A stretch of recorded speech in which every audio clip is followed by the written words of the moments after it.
ईमान के 6 स्तंभ या सुतून। अल्लाह पर ईमान लाना, फरिश्तों पर ईमान लाना, आसमानी किताब पर ईमान लाना, पैगंबरों और नबियों पर ईमान लाना, कयामत के दिन पर ईमान लाना, तकदीर पर ईमान लाना।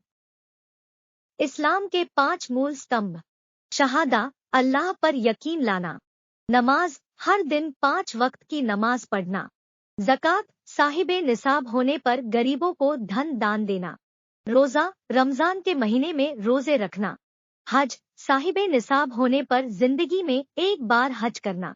इस्लाम कैलेंडर की शुरुआत 622 ईस्वी में हुई। पश्चिमी देशों में आमतौर पर लोग साल की शुरुआत 0 से करते हैं, यानी उस वक्त से जब ईसा अलैहिस्सलाम पैदा हुए।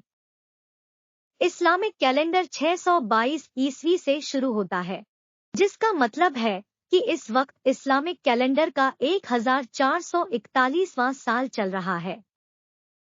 वीडियो अच्छा लगे तो लाइक और सब्सक्राइब जरूर करें। अल्लाह हाफिज।